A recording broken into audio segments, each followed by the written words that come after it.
Welcome to the State of Mind virtual speaker series. This series has been developed to provide education and support to youth, caregivers, and educators during this challenging time.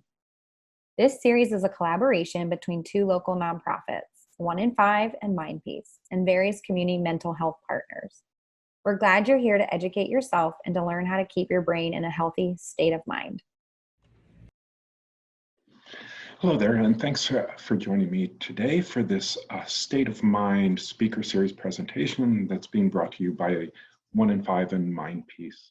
I have to say it feels a little awkward because I'm a person who gives talks all the time, but talking towards the screen is a little bit tricky, but hopefully I will get past that quickly. And I just gave a talk for teenagers that hopefully has me kind of warmed up. My name is Stuart Slavin. I'm a pediatrician, practiced for 21 years. But over the last 10 years or so, I've changed my focus to physician well-being. And I'm currently senior scholar for well-being for an organization by the name of the Accreditation Council for Graduate Medical Education, or the ACGME. And what I'm going to talk about today is teen mental health, looking at sources of stress and distress, and implications for change. So a little bit more about me. I joined the ACGME 2 years ago, and as I said, my focus is on physician well-being. But when I joined them, one of the things I negotiated, actually the only thing I negotiated, I'm not a good negotiator, is I asked them for at least 15% time to work on adolescent and young adult mental health. And unfortunately, they granted that time to me. And over the last 2 years, what I've done with that time is conducted surveys of now 11 high schools, first in California, but then in Missouri, and now most recently in Ohio, looking at teenagers' mental health, specifically high school students' mental health, and examining their lives. And that's going to be the focus of the presentation today in large part, is what were the findings in these studies, and what are the implications for what we can do to improve mental health of teenagers today. So these studies, I'm going to give you a quick overview of what we looked at and then kind of dive a little bit deeper into each area. So we really looked at 4 different areas. The first was just mental health outcomes themselves. So we used very well validated screening tools for depression and anxiety. Second, then, what we looked at was how students spend their time. You know, how much time doing homework, how much time in extracurricular activities, importantly, how much time sleeping. Third, we had them rate the impact of various stressors in their lives, and we'll dive into that. But the stressors were wide-ranging, from school to family to relationships to peers, etc. So that was the third. But then the fourth one was one that actually came from my work with medical students originally. And that's looking at what I kind of term mindsets, or kind of mental filters that teenagers may have, and the mental models that they bring to their experience of life, that may have a significant impact for some on their own well-being. So that's the overview, and we'll jump into it and start with talking about the levels of depression and anxiety. And I'm going to start with the bad news, which was what we found, kind of surprising to me when I started looking at this. We found depression and anxiety rates that were higher in every single school than are seen in medical school and residency, which of course are incredibly demanding periods of life for people. But no, we saw depression and anxiety rates that were actually higher. The good news is, of all the schools I've looked at, actually the best mental health outcomes were in schools in Ohio. California and the St. Louis schools that I looked at were significantly worse. But in my opinion, and I think many people would feel the same way, if not all people would feel the same way, is that they're still too high, with substantial numbers of students suffering from depression and or anxiety. You know, not in the single digits or low teens. I mean, this is likely a majority of students experiencing depression or anxiety or both. And that's something that I hope that people would just not find acceptable, and would really spur action. So that's the first piece of the survey. The second piece of the survey, which was really interesting, is how teens are spending their time. And of course, this is self-report, so might not be entirely accurate, but what it shows is the following: is average amount of time in the Ohio schools spent on homework was 2.2 hours. And actually that's less than the California schools and the St. Louis school. So less demands than we see in some places, but still significant. If you look at extracurricular activities, which may be sports or drama or interests like that, or jobs, it was 2.7 hours on average. What you find, if you look at just homework and extracurricular, the average kid is spending, close to 5 hours during weekdays on those extra activities. So combined with school, I mean, they're putting in really full days. And one of the implications of that, one of the byproducts of that, appears to be their sleep. And I think of all the data in terms of hours that they're reporting, this is the one that, for me as a pediatrician, is most concerning, which is the average amount of sleep that students reported was on weeknights was 6.7 hours. So a majority of kids were getting less than 7 hours of sleep a night. And what you need to know is that's a sleep deficit that's profound. American Academy of Pediatrics says they should be getting 9 to 9.5 hours. So when you're getting less than 7 hours of sleep, even if you're getting 7 hours of sleep as a teenager, you are going to be cognitively and emotionally compromised. So one of the things I think we tend to go is when teenagers, they're moody, they're having a tough time, they're arguing with you all the time, and we say, oh, it's teen hormones. Well, it may be teen hormones, but it may be also just a sign of sleep deprivation. They're just exhausted. And you can't, they try to catch up on the weekends, but you can't catch up on sleep deficits and still be as functional as you would be if you were actually getting really good night's sleep consistently. So that's the sleep picture. That's the hours in the day picture.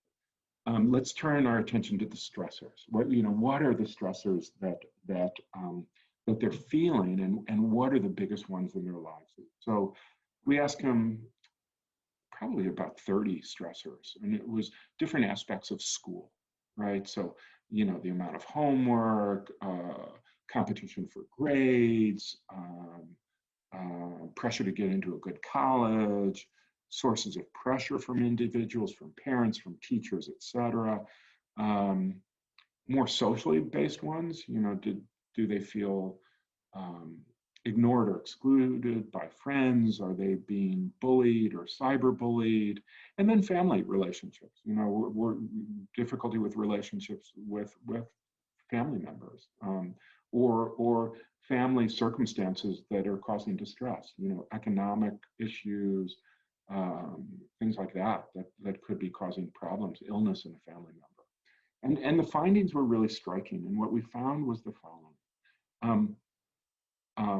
The biggest stressors, I'm not going to name the top stressor first. I'm going to hold that one for a second. But the other than the top stressor, the top stressors were as followed. So first was time pressure.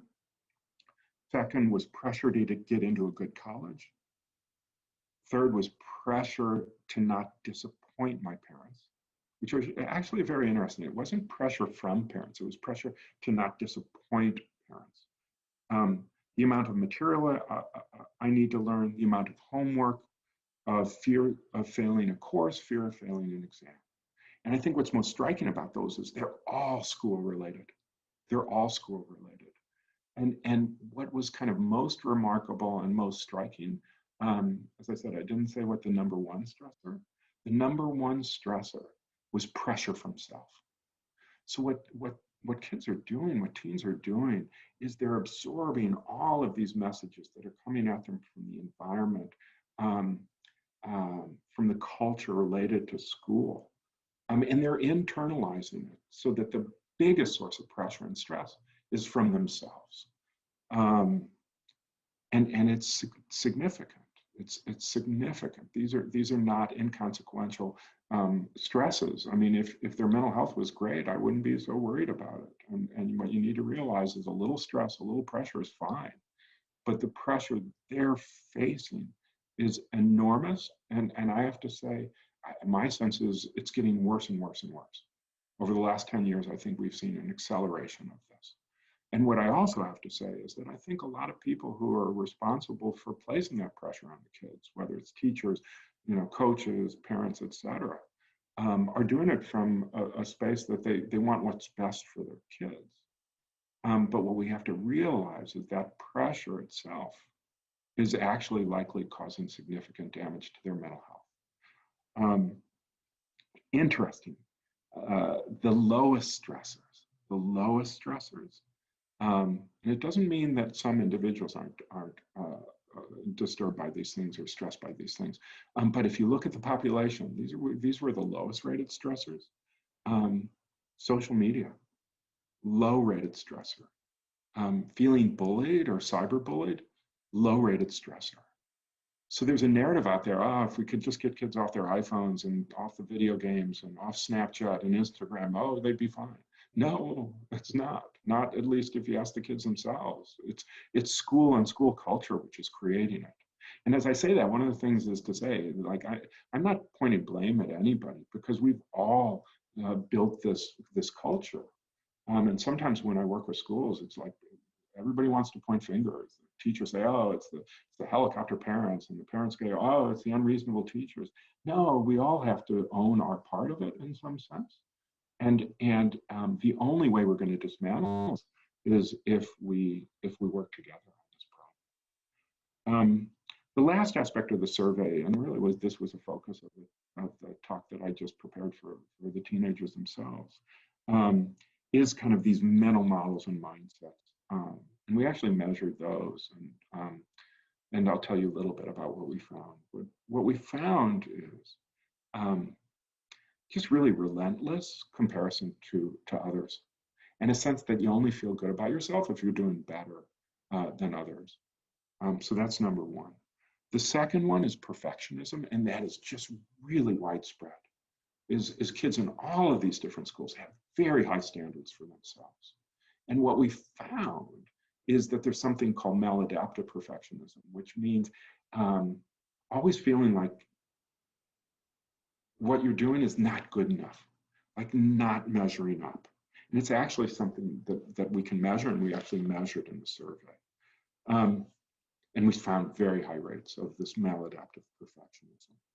And then the last thing that I want to mention that we looked at was emotions that were connected to their academic performance. So we asked them about, pride and feeling of competence and things like that. But we also asked them if they felt inadequacy, embarrassment, or shame about their academic performance. And not a majority, but significant numbers felt inadequacy, embarrassment, or shame. And what's interesting about all of this, and why this stuff matters, these mindsets, is that every one of those that I just mentioned, maladaptive perfectionism, comparison, those negative feelings about performance, all of them in the survey were strongly correlated. With depression and anxiety. So that if you had those mental models, you're much more likely to be depressed or anxious.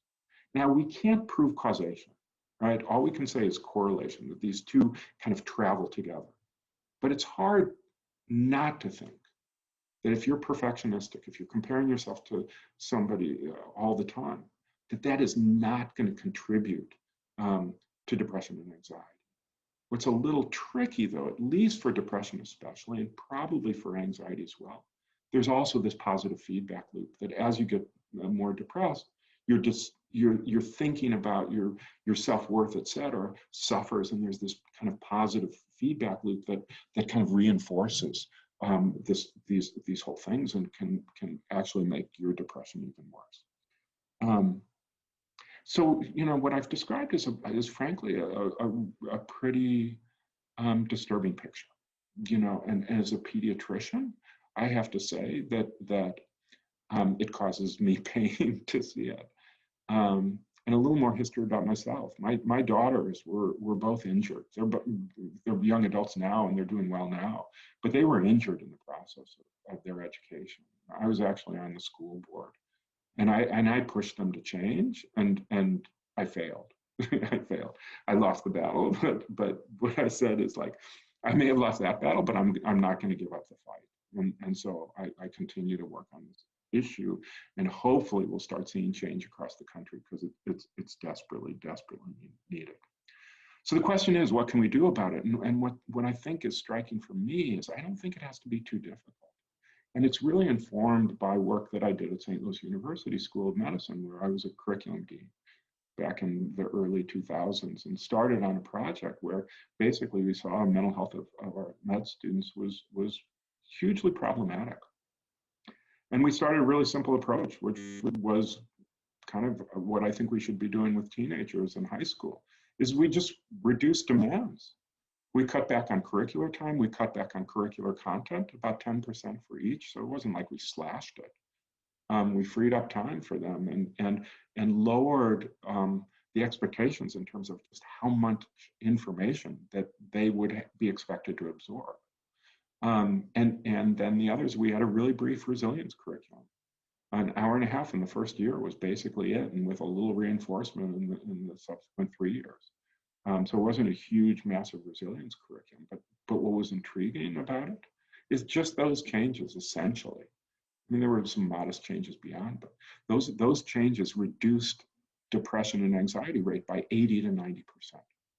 80 to 90%. So that by the time I left St. Louis U, actually, the first year classes were ending their first year of medical school with mental health better than when they arrived, which is pretty striking.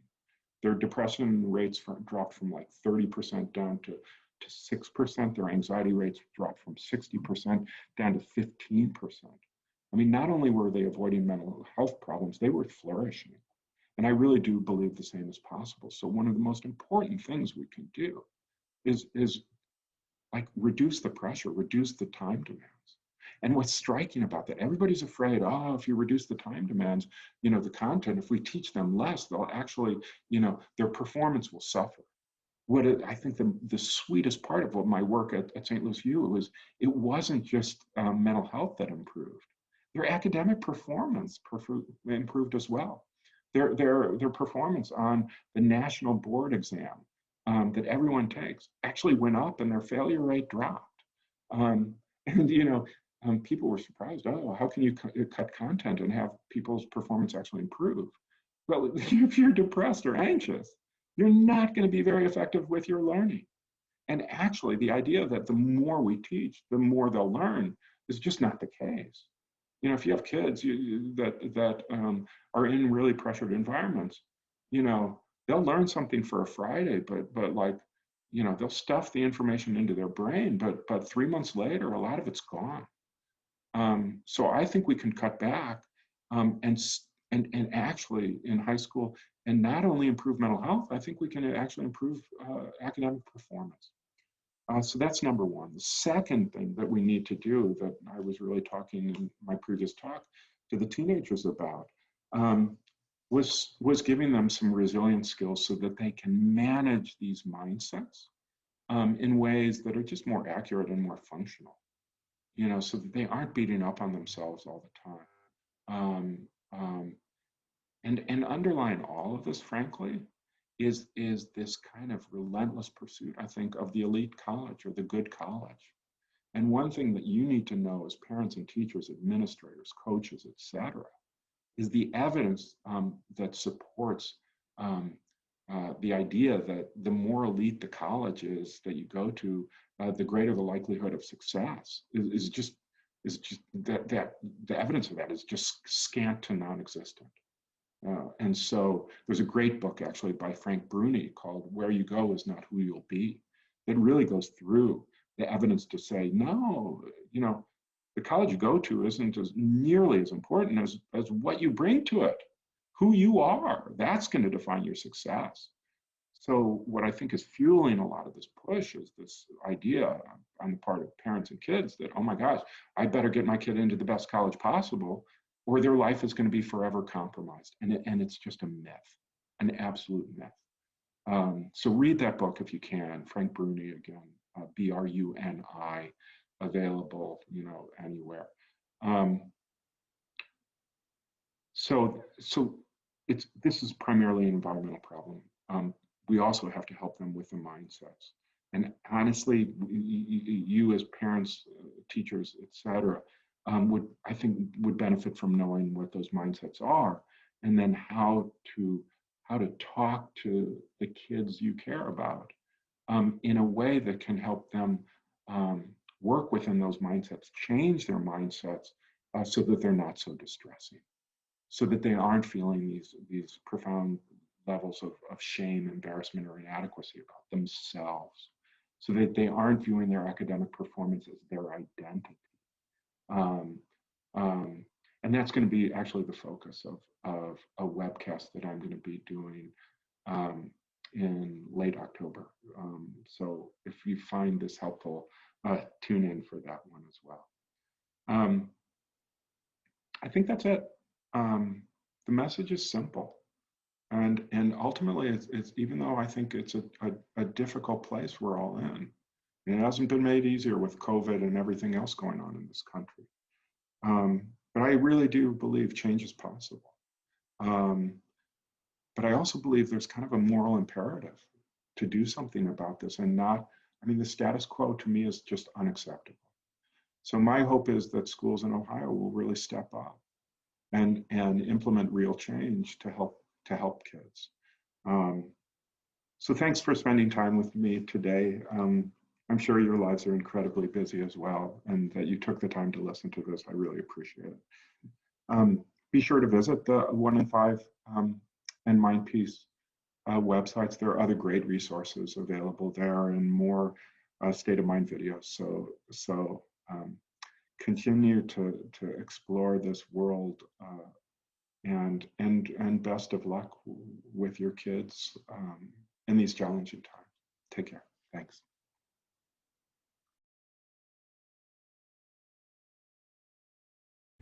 A special thank you to our State of Mind speakers and to you for joining us. More videos and educational resources can be found at 1 in 5's website. If you feel like you or your child is in need of professional support, therapists are available. Please refer to MindPeace's school-based or community resource page. For a mental health crisis or emergencies, patients and families are encouraged to contact their current mental health provider first. This allows the mental health provider who knows your child best to provide support and direction. If your child does not have a mental health provider and they are experiencing a non-life-threatening mental health crisis, you are encouraged to contact the Psychiatric Intake Response Center at Cincinnati Children's Hospital Medical Center. 513-636-4124. Call 911 or go to the emergency department if you are experiencing a medical emergency, a life-threatening mental health crisis, or are directed to go there by a medical provider. This will help limit the spread of COVID-19 in our community and allow our emergency departments to care for patients with the most critical needs first.